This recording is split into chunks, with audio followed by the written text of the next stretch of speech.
meaningful brands outperform in the stock market, it's only because of that. They are helping consumers to lead a much more better and enriched life. Seen that choice architecture emerging, that, I want brands to deliver on the collective benefits, but I want to be that I wanted to start with me. So I am taking the responsibility to first affect that change. Because if I can start affecting that change, there are 10 people along the way who will also start thinking, feeling the same way. Alternate profession could have been. Maybe working with the weavers and having my own line of, saris or something. Doing something much more meaningful than what I'm doing currently. Oh, nice. Hello, fellows. Welcome to the next episode of Jagged with Jasravi. Subscribe to my channel for conversations at the edge with thought leaders from the branding, marketing, and the business world. Conversations that ignite new ideas. Ideas with rough and sharp edges. Hello, Sanchita. I am thrilled to have you on my show. Thank you. Thank you so much for having me here. If I requested you to share your profile as a tweet, now that's like a difficult task, so much experience and so many brands and being a veteran of the industry. But if you had to, what would you say? So I always say this, that, I'm a work in progress, in this journey called life. But, what keeps me going is books, travel, food. Being a Bengali, you can't not be a foodie. And of course, theater, art, music. I think the usual. I mean, there's nothing which is like very different from a lot of people. But yeah, that's me in a nutshell. Bhishan Bhalo. Not bad. I'm a Bengali enthusiast. My mom is born and brought up in Kolkata. My entire maternal side is there. So awesome. Great. Today, our focus of conversation, Sanchita, is a meaningful brands study, a proprietary study of Havas Group. Sanchita, the moment I came to know about meaningful brands study, what struck me is that such an apt focus, because like we say, human beings are meaning-making machines. We will interpret, we will make everything that's happening, which could be just a fact or an incident, mean something. Brands also have to mean something for us to, so for us to feel they are fulfilling a need. So this entire meaningful brand study, which I came to know we've been doing since 15 years, if you had to tell us, it's in the beginning, its core premise and the scale or scope, what would you like to say? As you rightly said, this is the 15th year of the Meaningful Brand Study. It's the first global framework that actually, connects brands with well-being, right? With human well-being. So what it really does is, for us, it explores how brands tangibly help improves, the lives of people functionally, how do they enhance personal well-being, and what is it that brands deliver on a large societal front. So basically, how are brands contributing to the overall, well-being of the society. So what it really does is, it's a global study where we do about 400,000 respondents. We track more than 2,000 plus brands across 30 plus categories, and it's done across 30 markets worldwide. In India, we roughly reach out to about say 8,000 respondents. We track about 15 categories and about 150 odd brands within the category. So that is essentially how the study is structured. What the study does is, across three key pillars, which is functional, personal, and collective pillars, it tries to understand how are brands performing across these three pillars. So basically, across these three pillars, there are some 16 dimensions, And sorry, there are some 13 dimensions, and then there are some 48 attributes. So you track each and every to finally arrive at, a meaningful score. So which takes into account the performance, which takes into account the equity that the brand has, and it gives you a meaningful score. So the way we then use the study, or what it really throws out, it tells us, how across these three pillars are brands performing. And therefore, what is it that consumers expect from brands, and how are brands delivering on those expectations, and helps identify the gaps. See, suppose, for example, a category is dialing up more on, say, personal benefits, right? Whereas the brand has been talking more functional. So what it really gives you is that cue for communication to say that here is the opportunity. And therefore, for brands, as next steps, they can dial up their ladder up their communication basis, the findings of what is it that they need to, throw more emphasis on, or behind, or what is it that they need to throw their weight behind. So basically what we do is we in the categories that we track, we do a comparison of, what the category numbers are, where is the category stacking up, and therefore, from a brand perspective, how is it for that the brand and its competition in the category, and then arrive at, therefore, what is it that we need to do, because it will give you very clear cut directions as to the opportunity areas that a brand might have. So, like you said, so there are many segues we can take. One that we will go deeper in, Sanchita, is the well-being aspect that you talked about. And before that, and after that, what has been the key findings of the 2023 version, especially for India. So when you were talking about the diagnostics and the shifts for taking forward the next steps, defining the next steps for a brand, you beautifully talked about the fact that the competition, where it's going, what attributes are becoming important for consumer, hence understanding the evolution, and also are you defining your category set right? Because if for those variables where you can deliver more, there are certain surrogate brands or a surrogate category that is coming up, you can also understand the larger dynamics that is going on, and of course any cultural shifts that are going on in terms of how consumer is valuing what. So that, I think, becomes very, very, sorry to say, meaningful. That's the word that everybody is going to hear a lot today. Yes. Very meaningful. So Sanchita, certain aspects, certain nuggets I'll take from the study, and then I'll ask you to tell what it means before we go a little deeper.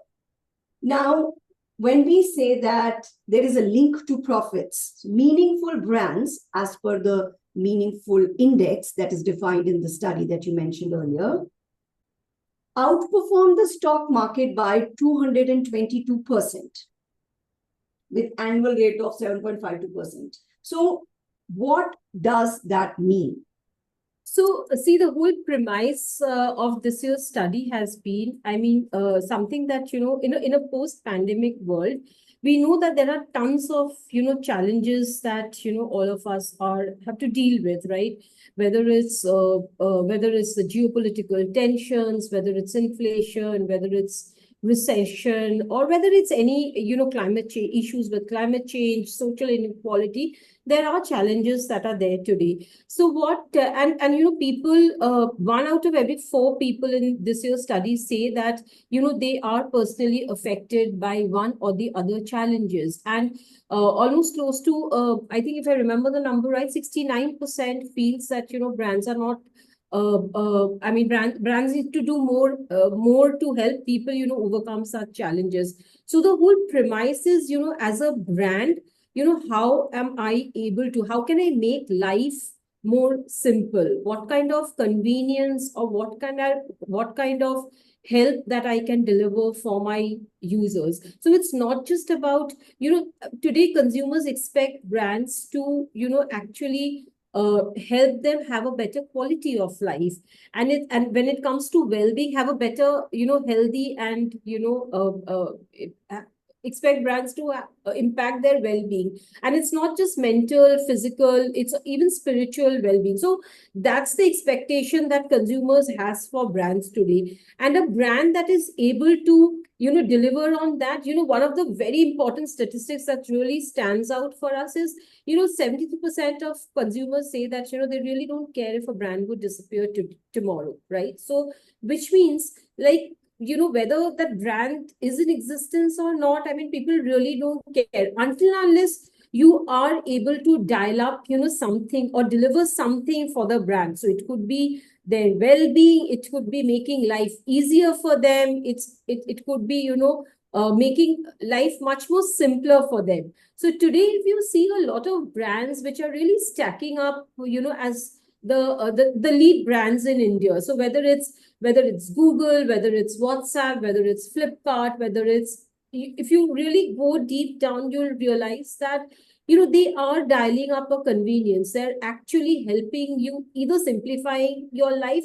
Today, anything that you want, any information you want to, learn something, upskill yourself, find out information, you can go to a Google, WhatsApp, Facebook. It just helps you stay connected.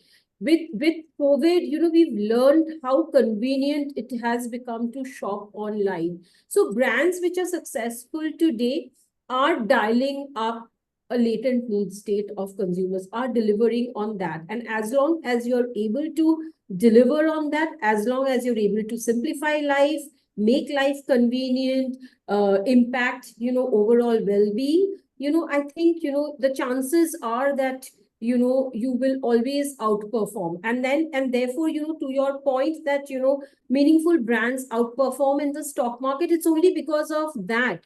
They are helping consumers to lead a much more better and enriched life. Awesome, isn't that? I mean, to have statistics at a global level proving this is so amazing. You said 72%, Sanchita? 72%? 73% really don't care, tomorrow if a brand disappears or not. And, in terms of like 1 out of 4 people say that, they are impacted by a global price, by some crisis or the other. Of those impacted, almost 58% says that there is, lack of transparency, or brands are not doing enough to help them overcome, whatever it is that is happening in their life. So the expectation today from brands has gone up so much more. You not only expect brands to help you lead a better life, but you also help, you also help expect brands to actually, have an impact on your overall, well-being. So I think that because the expectations have gone up so much more, that is why a brand that is able to deliver on those expectations are always, chances are that brands will become more meaningful. And the moment you are more meaningful, chances are that you'll have far higher conversions happening. My God, there is hope in the world. As general consumers, one could say that. Sanchita, now this well-being aspect also we'll understand, like it's kind of clubbed into 3 kinds of benefits.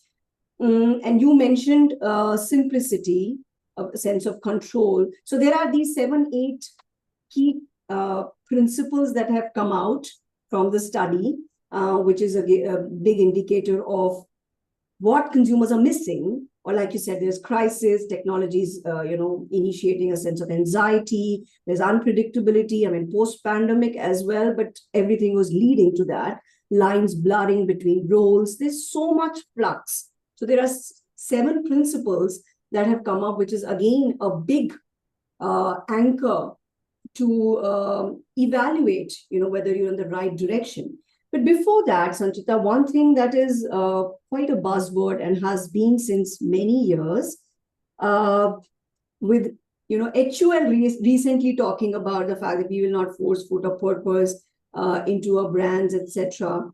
And when we talk about well-being and being good for the world, I would, in that context, I would like you to introduce this discernment between purpose and meaning, and how this evolution is very clear from the study.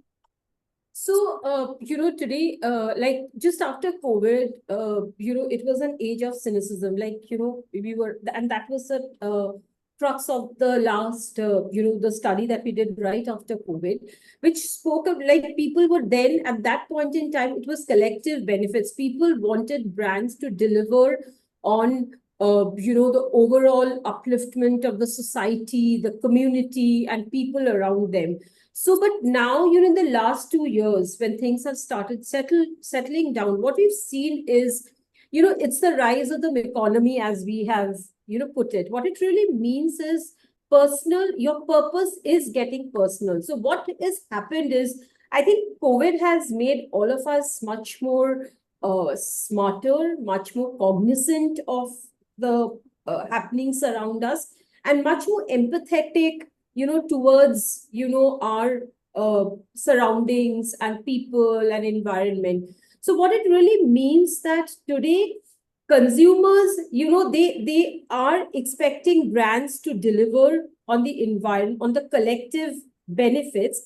But consumers today, they wanted to start. So they are the ones who are saying that, it should start with us.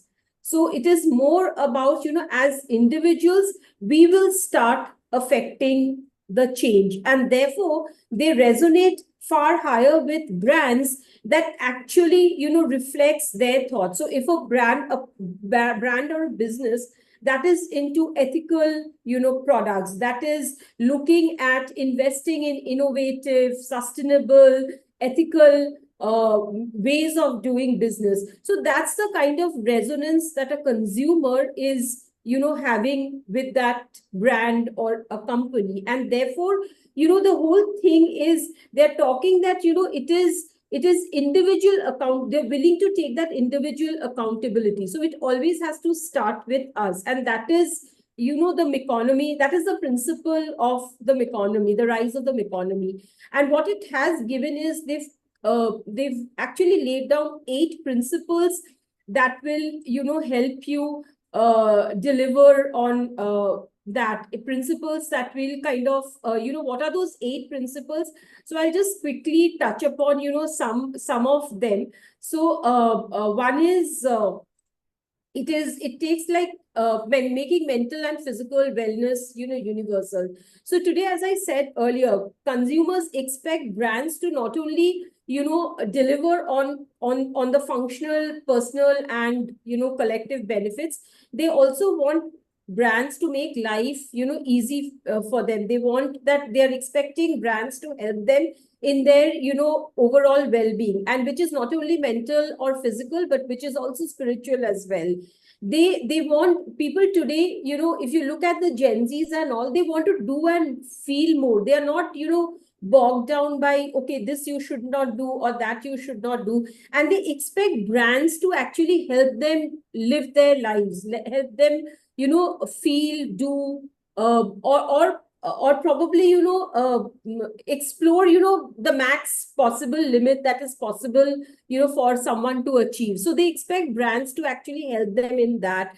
Not only that, they also expect brands, one of the things I remember was, this whole thing of respecting and celebrating, difference. So want brands that are more inclusive in nature. So the moment, you are delivering on some of these aspects, of course, the chances are that, you'll have far better acceptability. They want brands to make themselves accessible.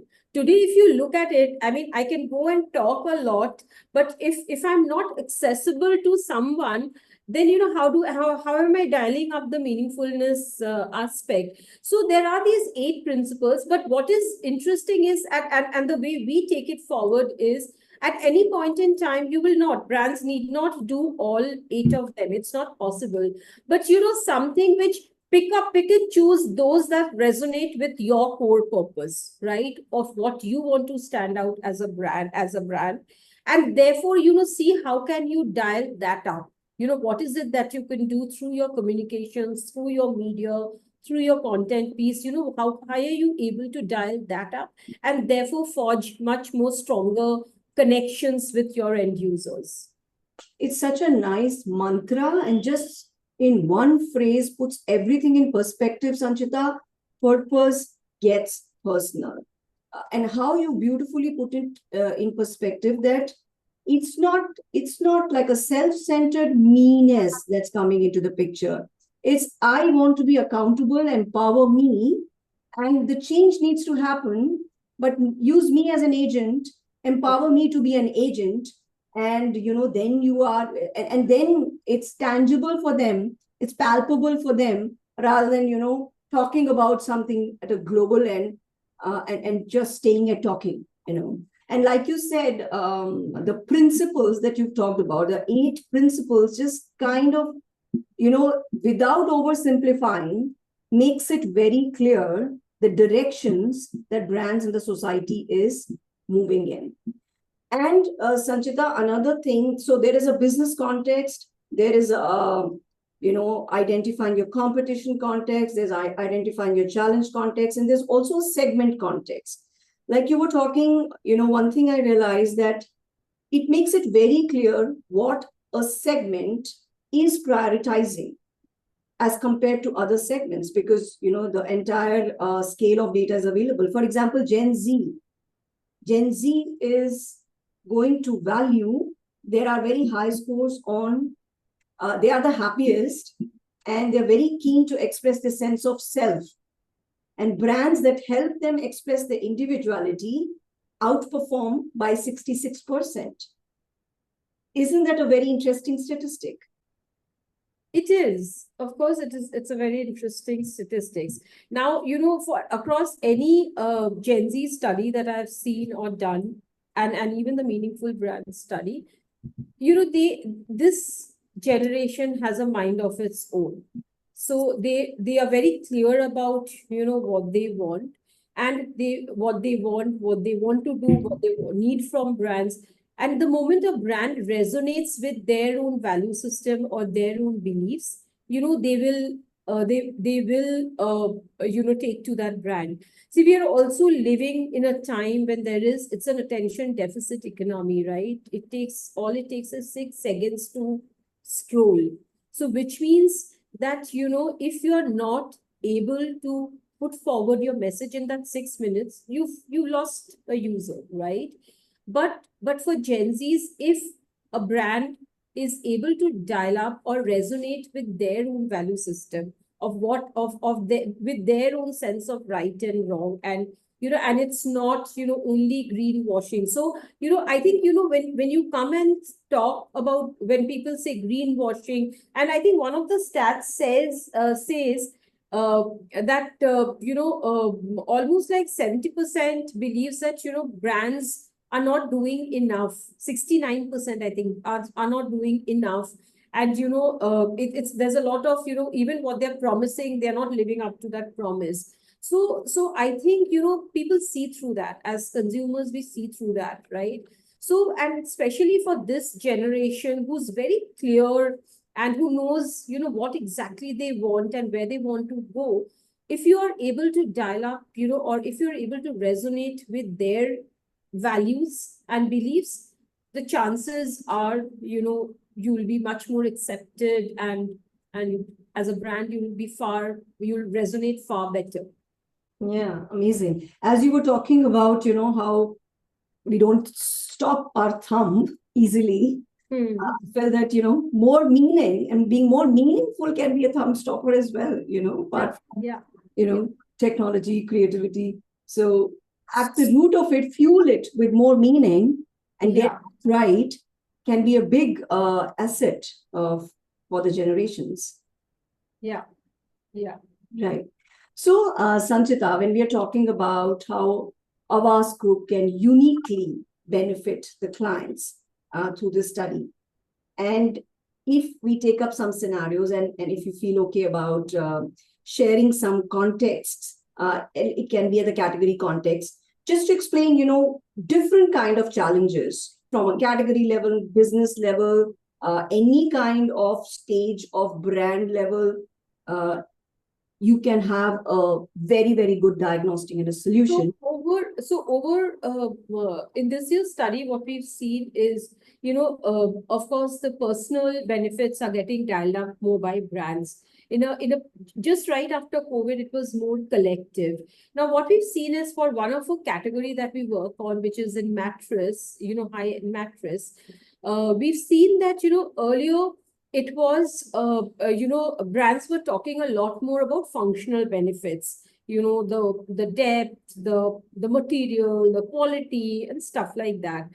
But in the last 1 year, what we've seen is if you look at, if you do a diagnosis of all communication that is happening in the category, people are dialing up personal benefits. Now, why is that so? Now, just take a step back and say, what is it today? You'll see, wellness or health is one of, I think, one of the most talked about, topic today. It's like your feeds will get flooded with, either, products, whether it's, food products, whether it's, equipments, or whether it's clothes. So there's all kinds of conversations that is happening, for around health and wellness. So, and, one of the conversation that is today is on sleep. So they say that, if it's 70% food, 20% exercise, and 10% is rest. So today, some very interesting stats, when it comes to sleep is, I think it is said that Indians, there is this 55% get less sleep than 6 hours of sleep.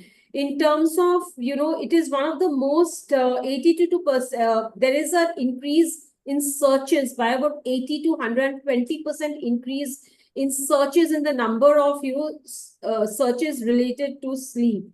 So what we've also seen, like close to 30% of audiences come and say the sleep quality has deteriorated. So which means today, if you see it, everyone's talking about personal, right? Because sleep has a direct impact on your mental well-being, on your physical well-being. So therefore we said, for a brand, if you have to start winning, you can't only talk about the functional aspects. You have to start talking about, the more personal aspects, and therefore, have, own meaningful conversation corridors that is happening around, health and wellness.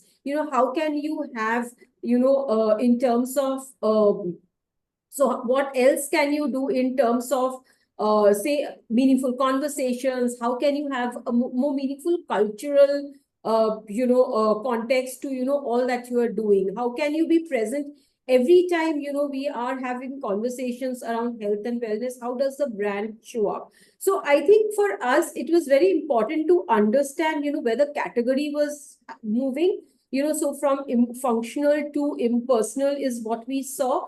Then we just layer it with information of, what is happening in, at a larger, at a macro level, what kind of conversation. So you could actually layer it with social listening or, search results to understand, what's happening in a macro context, and therefore, have a clear cut, way forward for clients saying, okay, this is how probably you need to dial up. So you can't, of course, you need to talk about, your products and, the product differentiations and the benefits, but you also need to come and talk about how, as a brand, you are dialing up, a consumer's, overall, well-being quotient. So I think this is how we use in some of the data.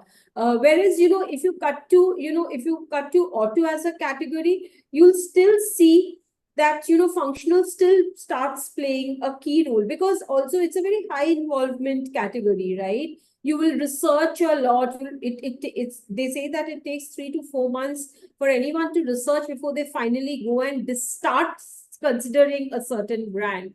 So there, you're still looking at, what are the functional aspects, that the category will deliver. And then, of course, the personal. So it depends on, the category that you're operating. Different category would have its different nuances basis, what's happening at a macro level on the from a cultural perspective.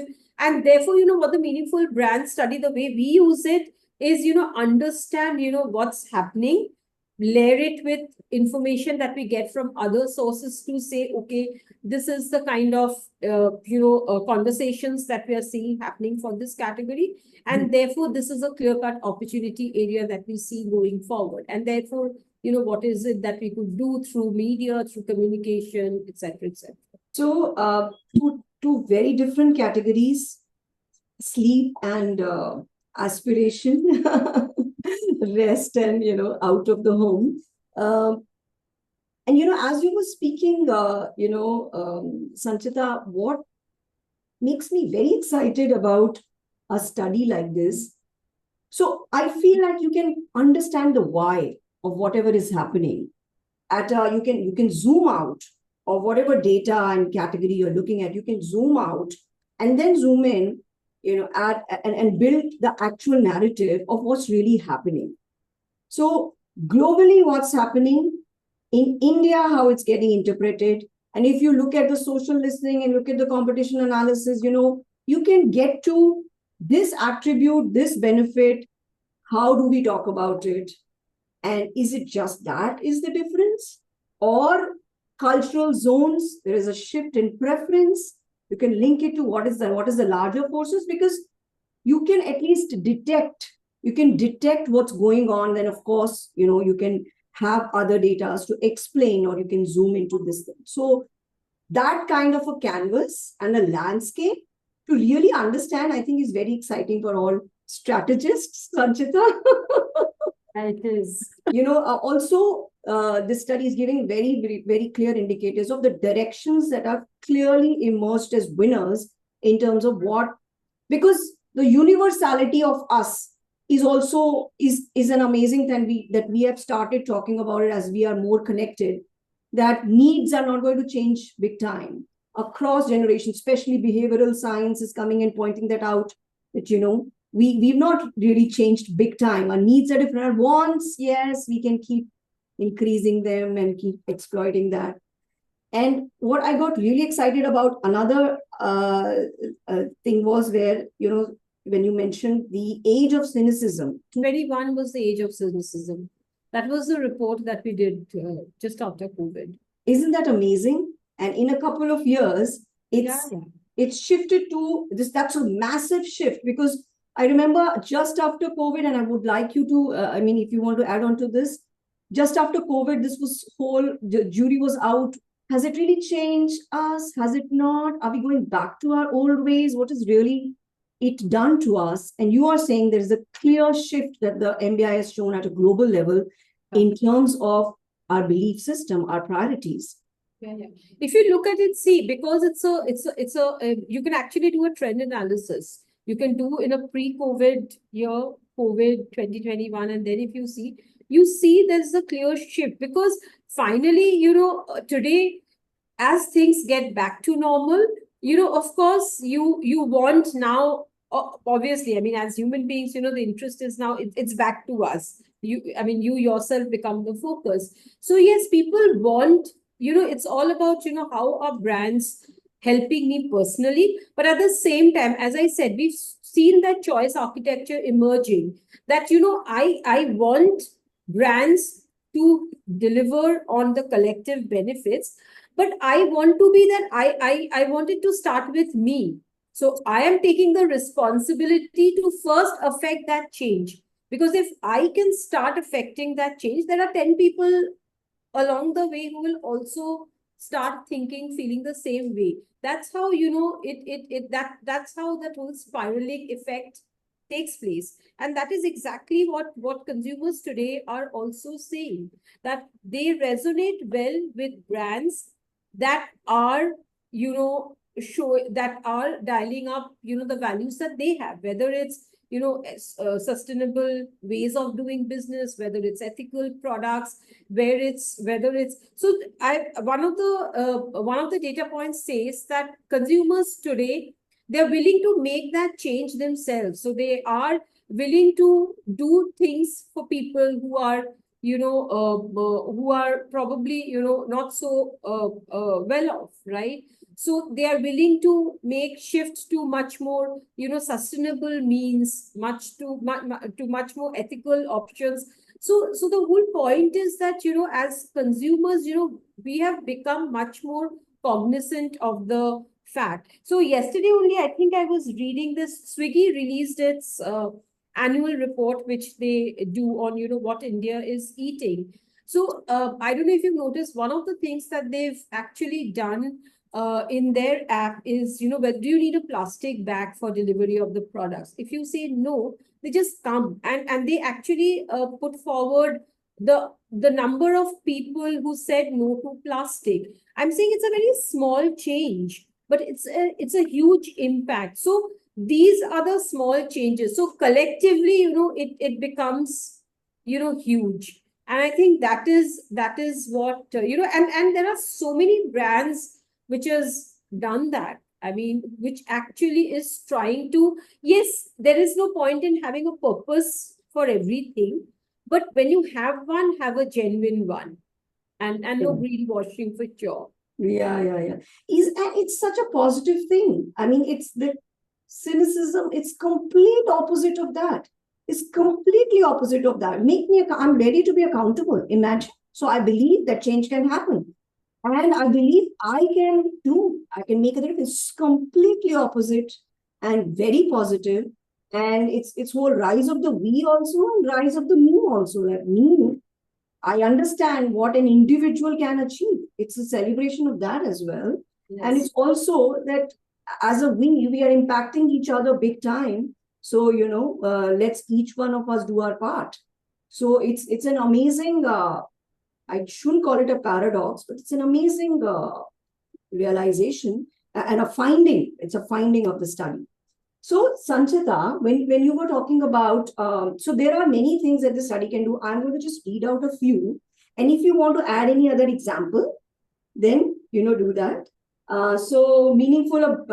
Building a meaningful brand strategy, measuring, tracking brand meaningfulness, reassessing brand position in the market, identifying category emerging trends that can be leveraged better, understanding brand performance vis-a-vis competition on significant parameters/category benefits, redefining market or competitors, reframing brand challenge. So I think, of course, you can do a meaningful brand strategy because, as I said, it clearly tells you how brands are performing across those three pillars, and therefore, what is the gap that exists between people's expectations from brands, and therefore, which basically is a clear opportunity areas for brands to dial up on. So definitely, you can work on that. And because it's one of those oldest, global frameworks that you have. So which means you can actually do any kind of trend analysis to see, how are the scores improving. So one of the things that we've seen is, if you start doing stuff, say suppose you see that, you need to dial up personal or collective, whatever it is, you see the next year when you do the study, you can actually see, did the parameters improve? Did you tick mark on, what you had set yourself out for? So therefore, you of course you can measure and track, track the meaningfulness score that a brand is, delivering. You can understand, category emerging trends and all. Yes, you can understand, what is it that the category is dialing up, or and therefore, how off are you from that same, and therefore, do you need to revisit and reframe your business and brand challenge.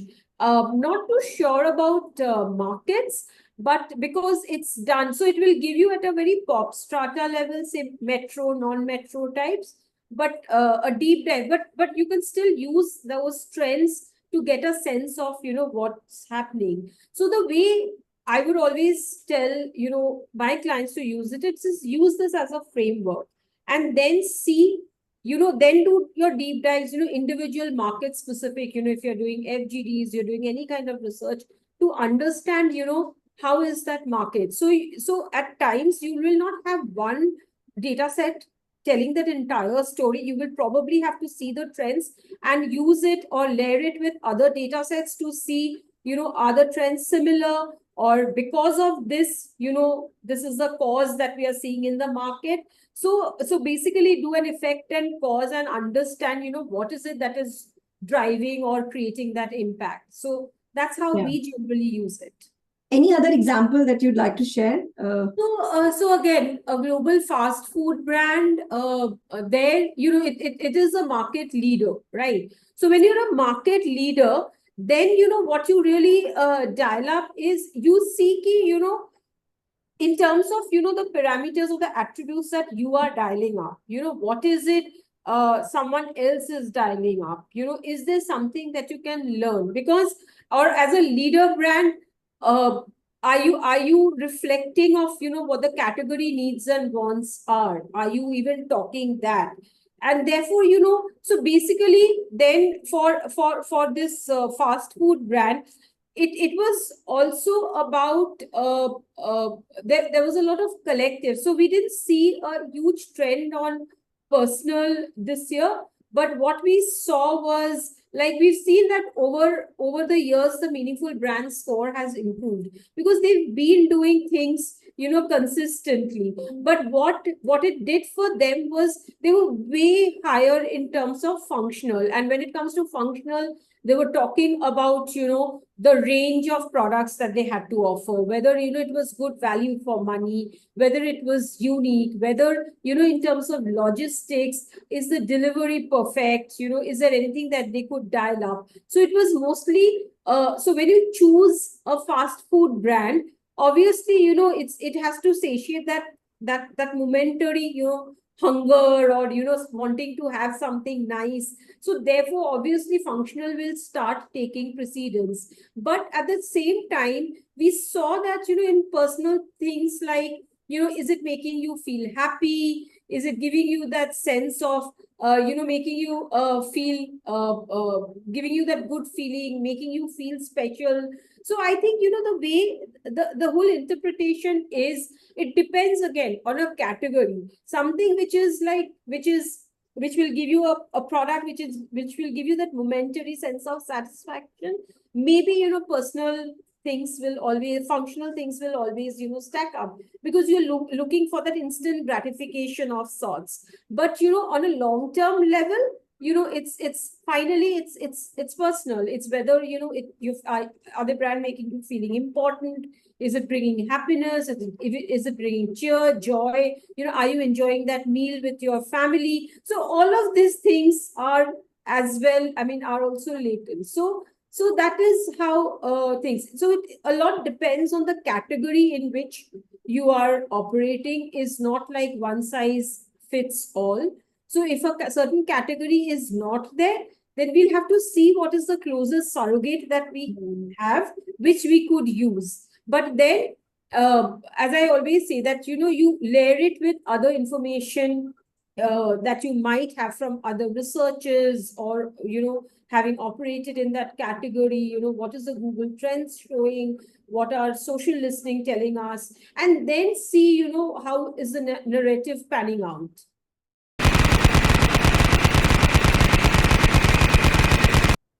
We've gone literal, rapid fire. Okay. So you have to be fast and you cannot think. If you elaborate or if you take time, you will be short. Mother's best advice. I don't listen to her. Okay, Mama, are you listening? Alternate profession could have been.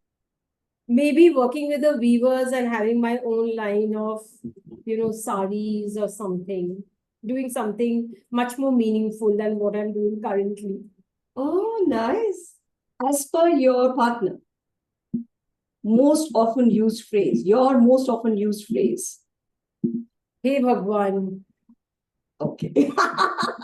Nice. A book you'd like to gift to all your friends. Oh, If Truth Be Told by Om Swami. Okay, okay. What would you tell your 18-year-old self? Tried doing something else. should have tried working with that weavers thing. Oh, awesome. Okay, I get it. Yeah. How would you like strangers to remember you? Someone who smiles a lot, maybe. Awesome. Okay, what's a lesson that took you a long time to learn? That what others say about you, it's not about you, it's about them.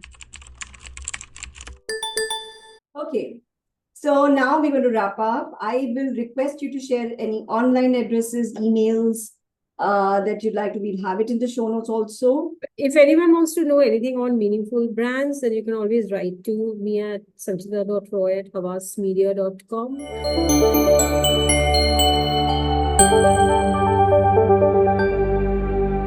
Of course, it's been wonderful, talking to you, just Ravi, and this is such a nice, meaningful brands is, I think, something very close to everyone, who works at Havas. For you to, pick up meaningful brands and do this, it's awesome. And thank you so much for having me here today. Thank you so much. It was an absolute pleasure.